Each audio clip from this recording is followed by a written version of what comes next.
This program is brought to you by Emory University. Well, when I always wanted to be an actor. That was the other thing I wanted to do. And when I was at college, I did a lot of it. And even after college, I did stuff on the Fringe Theatre in London in the 70s. And so it's always been a kind of an itch that never got scratched. And I think probably I made the right decision, not to do that. But I've always, I've always thought it would be fun. I remember going to see, I was saying yesterday to somebody, I went to see this a long time ago, the science fiction movie Gattaca, the Uma Thurman movie. And I remember that the villain in the film is played by Gore Vidal. Oh. And I thought, really? You cast Gore Vidal in it? If he can do it, I can do it, I've always had a great desire to play a villain in a movie. So, and then, the way it's happened, a couple of things I've done have just all been more or less accidents. Bridget Jones was just because Helen Fielding, who wrote the book, is an old friend of mine. And she called up and said, do you want to come and do something which you can just make a fool of yourself a couple of days? And I said, all right, and that's how that happened. The other thing was this Helen Hunt movie I was in. That was stranger because, more interesting because it was actual acting. It was, it was an actual part rather than just being me. And she called, I didn't know her, she's not like she was a friend of mine. She called up out of the blue and said, would I like to do it? And she was looking for somebody sort of ethnically Indian to play this doctor. And God knows why I had to go and audition, I had to do full scale video audition. And afterwards I met friends of mine in New York who actually are Indian actors. And they said, oh, we went up for that film. And I unsatisfiedly was able to say, well, I beat you out. So the one I'm sad that I couldn't do, I never did, was I got called by the producers of what was then called Untitled Will Ferrell Nascar movie. and they had this idea, which I thought was very funny, which never got into the finished film in the end. They had this idea that they would have just one scene, it was really one shot, of a group of very, very improbable people, all suited up with helmets and heat haze and slow motion, being NASCAR drivers. And they wanted me, Julian Schnabel, and Lou Reed. to all dress up in the zip up in the suits and have the helmet and walk like in Top Gun, walk towards the camera in slow motion. And we all wanted to do it. We all thought it was a funny idea, and that it just didn't happen because of, movie scheduling is so crazy. It's often very inflexible, and there was a point where there was the day they wanted to shoot it, none of the three of us could do it. And 1 week later, we would all have been able to do it, but they weren't able to juggle the dates around it. So in the end, they just dropped the idea. But I wouldn't have minded being. We'll never see that movie. Never see. Well, when you see the movie, that's just I would have liked to have been in it. I was supposed to be in a Judd Apatow movie. I was asked to be in that film called Get Him to the Greek with Russell Brand.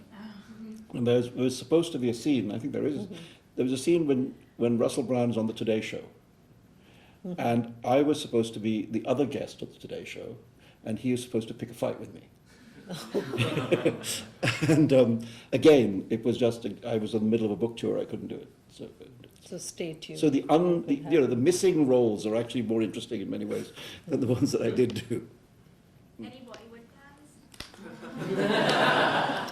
No, but I tell you what is, I think the film of Midnight's Children, for a long time, Deepa and I were talking about whether I should do a kind of Hitchcock walk-on, And in fact, when I was thinking about the film, I'd always thought there was one part that if it ever got filmed, that I wouldn't mind playing, which is there's a scene in the book where Salim's mother goes to visit a fortune teller, and he tells her this very weird fortune, and in fact, the very weird fortune that he tells her is basically the plot of the novel.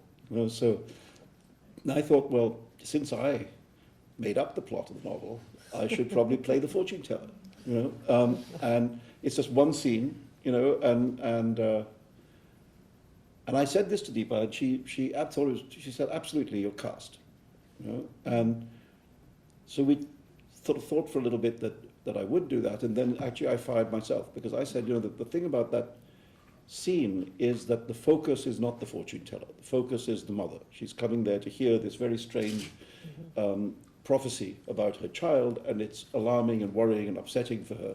And the emotional center of the scene is there.